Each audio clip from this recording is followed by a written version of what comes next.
Yesterday, I thought the weirdest part of my summer was dating a woman 19 years older than me. Today, I learned the universe has better writers than I do. We met because her charger died. Mine was the same model. I slid it across the cafe table without asking for anything back but a seat near the outlet. She laughed and said I just saved an entire spreadsheet from self-destructing.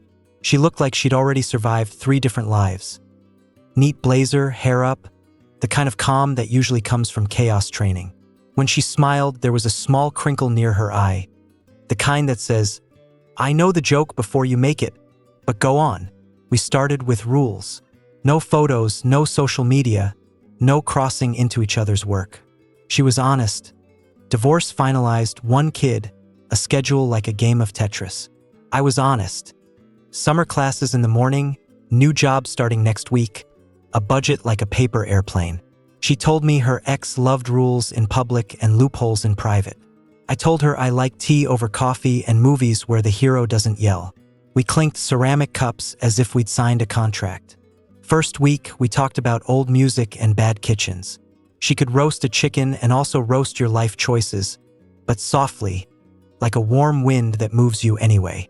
She asked what I wanted from the next 5 years. I said, a degree, a job that pays more than rent, and to still sleep 8 hours.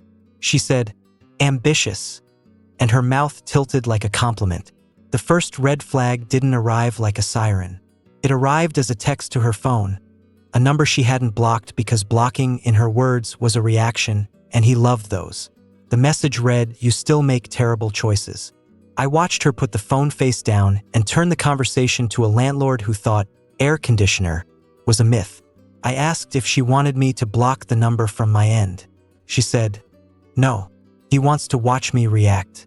Silence is rent-free." I didn't say it, but I thought, some debts always come due. While my life was starting to look like a well-stacked shelf, my new job called with orientation details. Pay wasn't great, but steady. Training next Tuesday. Bring ID. Don't be late. I wasn't. I ironed a shirt like it was a treaty. I arrived early, sat at a table with a cheap pen and a packet with my name printed in a font that takes itself too seriously. Then the manager walked in.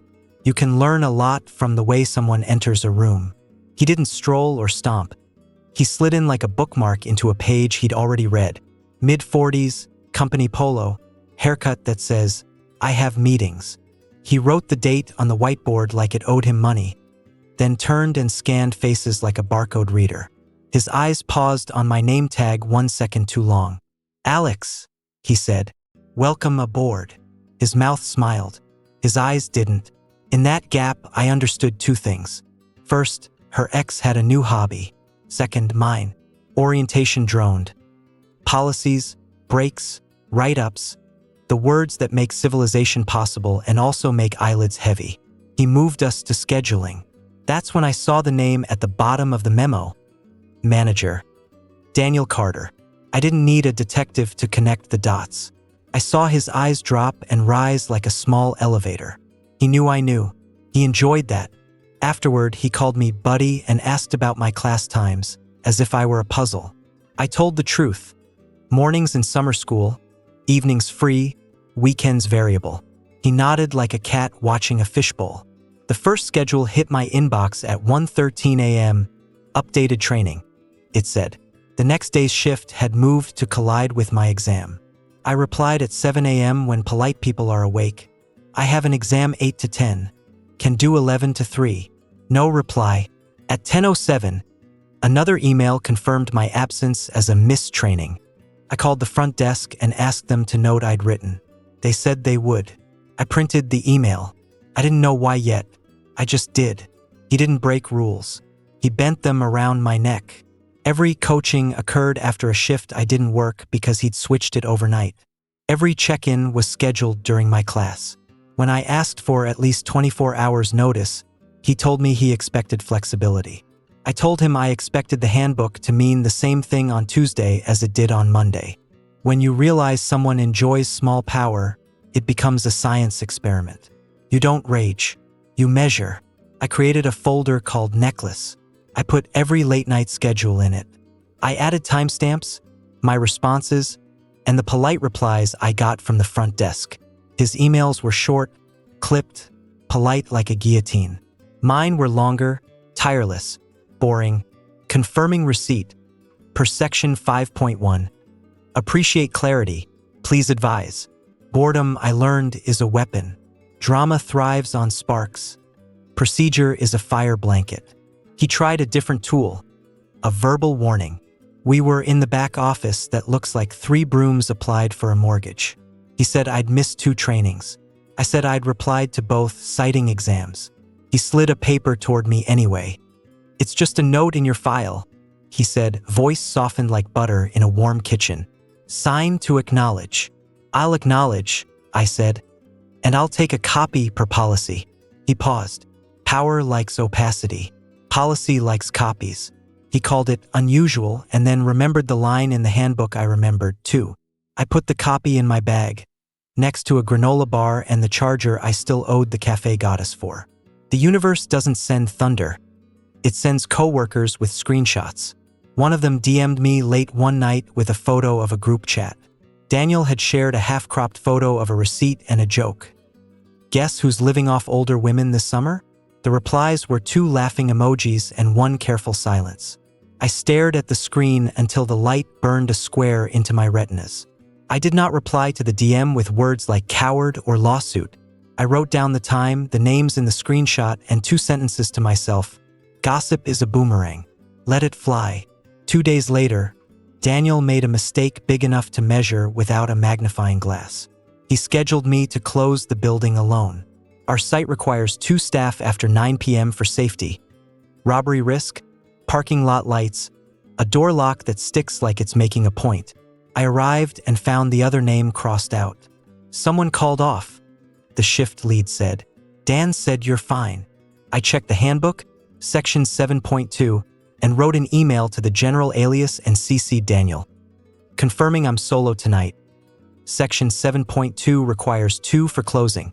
Please advise on coverage or authorize me to follow the checklist with a security call at 9:50. I took a photo of the locked supply closet, a video of the back door sticking, a timestamp next to the camera with the red light that pretends it's always watching. I rang the security number and was told, we weren't notified of a solo. I wrote that down too. Daniel texted me at 9:12. Don't make this a thing. We make exceptions. I didn't reply by text. Policy says scheduling and coverage happen by email so records exist. I emailed, per policy, please confirm exception authorization. Security indicates they weren't notified. I'll follow checklist and remain inside locked vestibule until close. No accusations, just nouns wearing ties. The next morning, HR invited me for a quick chat. Daniel smiled when he walked past my station like he'd ordered the meeting and the dessert. I said hello. He said nothing. His silence always came salted. I packed my folder. Schedule changes, my replies, the verbal warning copy, the solo closing email chain, the DM from the coworker printed in grayscale with the names redacted except the send time. I put the binder in my bag like armor. In the HR room, the chairs were softer than ours. The woman across from me had a notepad and a face that listens for a living. She asked how training was going. I said, good. I'm learning fast.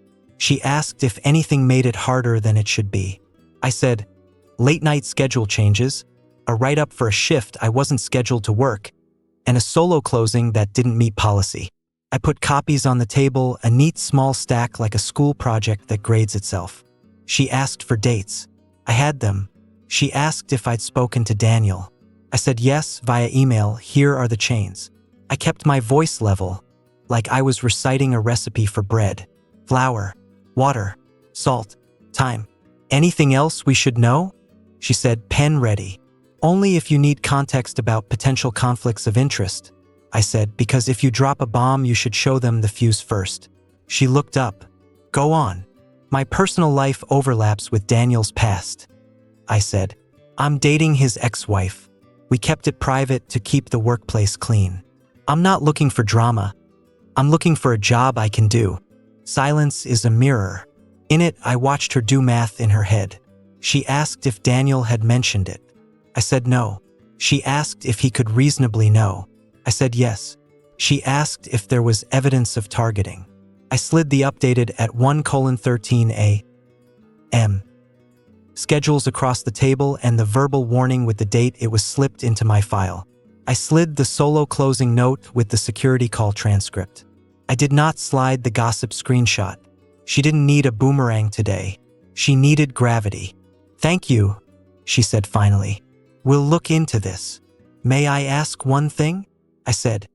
"Can my schedule reflect the posted notice windows while you do?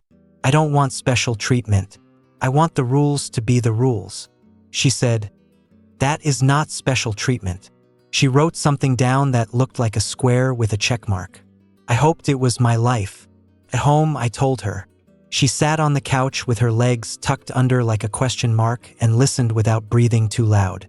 When I finished, she said, "I can talk to HR too." "You don't work there," I said. "I used to work for him," she said. "That's close enough." We didn't laugh. Some sentences sit between two people like a heavy box marked fragile. Over the next few days, Daniel switched tactics. No more late-night edits. He paced his power. He tried to praise me in public loudly for small tasks I already did. He put a sticky note on my monitor with a smiley face that looked like a tooth. He asked, in front of others, how my classes were going as if he hadn't tried to schedule over them. He pulled me into an office to clear the air and said words like misunderstanding and miscommunication and good energy. I said words like documentation and policy and coverage. People who deal in fog hate glass. He asked if we were good. I said we would be when the schedule met policy without me chasing it. He said he could make that happen. The way he said could sounded like the way fences are built, to keep something in its place. He lasted 3 days. On the 4th, he sent out a group email saying schedules would now be dynamic and fluid for the summer. I replied to all, confirming dynamic scheduling remains within the posted notice window per section 5.1. If exceptions arise, please document authorization. Several coworkers replied, "Thank you, Alex." 2 replied with invisible sighs. He must have felt the ground tilt. He switched to rumors again. At lunch, a coworker told me he'd heard I was getting special shifts because I was close with someone upstairs. I asked who. The coworker said they didn't want trouble. I said, "You already have it. The difference is whether you write it down." I thought I was ready for any angle. I wasn't ready for the parking lot. He was waiting near my car, hands in pockets, watching seagulls fight over a fry. "We should talk off the record," he said. "We don't have a record," I said. "We have emails." I kept walking toward my door. He stepped too close to be a coincidence. "You think you're clever," he said, voice like sandpaper. "You think paperwork makes you bulletproof." "No," I said. "It makes me visible." He smiled. "Do you want visible? Because I can make you very visible. Schedules are the least of your problems." "If this is a threat," I said, "make it by email." He laughed and shook his head like I was a puppy near a staircase. "You don't get it." "I get that I'm late for class," I said, and got in my car. He stepped back, dramatic enough to pretend I'd nearly hit him. The camera on the corner watched like a bored god. I wrote down the time, the lot, the direction of his shoulders. I didn't file it. Not yet. You don't run to HR every time someone exhales. The next time he tried to set a trap, it wasn't on me. It was on a coworker named Matteo who needed afternoons off to help his grandmother. Daniel swapped his shifts to mornings and marked him late when he couldn't show. Matteo didn't know the handbook. He knew how to be gracious. He apologized for things he hadn't done and took on extra hours to prove he was committed. "Stop apologizing," I told him. "Start forwarding." We built a small study group for survival, 3 coworkers, 3 binders, 1 shared document full of policy numbers like cheat codes. I brought coffee and sticky tabs. We underlined phrases like reasonable notice and retaliation and safety coverage. We learned to write emails with the tone of a friendly accountant. One evening, Daniel sent a building-wide note declaring a volunteer overtime Saturday to catch up on inventory. He suggested it would be a good look for anyone seeking more hours. Volunteers would be chosen, he said, based on availability and attitude. I replied to ask whether volunteer meant unpaid. He wrote back, "It's team spirit." I replied, "Spirit is not a pay code. Please confirm overtime will be paid per policy." HR looped in 2 minutes later with an answer that used the phrase "absolutely will." Daniel replied with a thumbs-up emoji that looked like a hostage note. When power can't be petty, it tries to be big. The big thing came as a performance improvement plan with bullet points that read like fortune cookies. Be proactive. Show initiative. Enhance team synergy. I asked which metrics measured those. He said, "We know it when we see it." I said, "I prefer it when we count it." He sighed and told me I was difficult. I told him the handbook was too. He filed the PIP anyway. I didn't sign. You don't sign the outline of a ghost. By then, HR had already scheduled the second meeting. They asked for any messages outside official channels. I provided the parking lot scene in a calm paragraph and the text he sent me weeks ago, the one that told me not to make him escalate. I didn't include the gossip screenshot.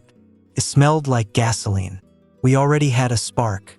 HR asked if I wanted to file a formal complaint. I asked what happens either way. They said a formal complaint has procedures and timelines.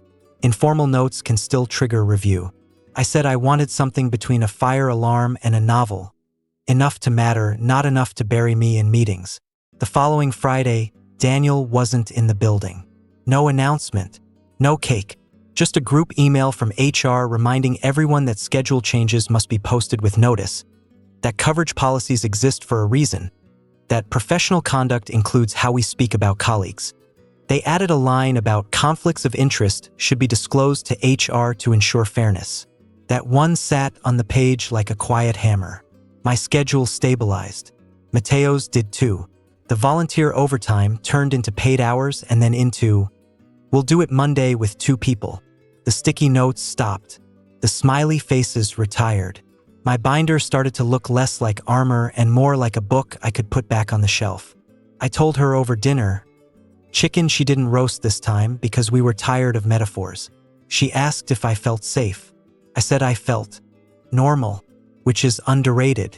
We talked about whether my job was worth staying for. It was now that the floor wasn't lava. She asked if I wanted to keep seeing each other or hit pause for her kid's sake and my brains. We sat in the quiet weight of that question. Then we decided grown-ups can do 2 things at once. Set boundaries and continue. We promised that if the lines blurred again, we'd step back before the paint smeared.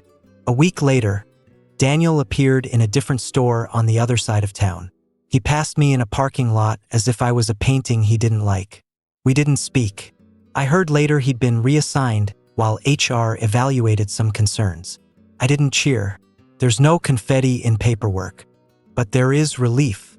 Here's what I learned. People who love power will try to make you choose between anger and surrender. There is a third option. Patience with receipts. Boring one. Boring paid rent. Boring let me finish summer classes without having to run breaths between texts. I didn't win a trophy. I won my mornings. He didn't lose his career. He lost the fog he hid behind. If you're in a fishbowl with someone tapping the glass, don't splash. Take notes. Send emails. Learn the handbook like you're studying a language everyone in the building speaks but only a few respect. When they tell you you're being difficult, translate that to, "I can't move you by whispering." When they tell you to be flexible, ask which joint they mean and who signed the waiver. I'm 20. She's 39. We still don't take photos. We still drink tea more than coffee. We still keep our work out of our life and our life out of our work. We fail at that some days. On those days we say sorry and reset like a router. Sometimes I still think about the first text, the one that said you still make terrible choices. I imagine sending a reply into the void. Terrible choices scream. Good ones file. Good ones sleep. Good ones show up to work on time and leave on time and help Mateo figure out how to explain coverage to his grandmother so she doesn't worry when he's home late. Good ones turn big problems into small policies and small policies into systems that look after the next kid who gets a schedule at 1:13 a.m. I don't know what HR decided in the end. They don't tell you the last page if your name isn't on it. I do know my schedule now arrives when it should. I know my warning disappeared from the file. I know the performance plan turned into keep doing what you're doing. I know you cannot make a person fair, but you can make the process visible enough to be embarrassed. If you're listening because you're in something like this, here's my small advice. Write when you want to yell. Ask for copies. Keep them. Don't call it revenge. Call it repair. Don't hope people change. Give them rules they have to. And if you're asked to close alone in a building with a sticky door and a camera that blinks like it's paying attention, send an email and wait inside with the lights on. The policy was written by someone who already lived that night. Honor them by using it. The last time I saw Daniel, we were both at a stoplight. He didn't see me. He looked tired in the kind of way that doesn't come from late nights. It comes from pushing against a wall that recently learned how to push back. The light turned green. He went his way. I went mine. No music played. It was just cars and a crosswalk and a city that had no idea we were the least interesting story on that block. I texted her, "On my way." She replied, "Doors open." Sometimes a whole season ends like that, with a door that used to stick opening on the first try.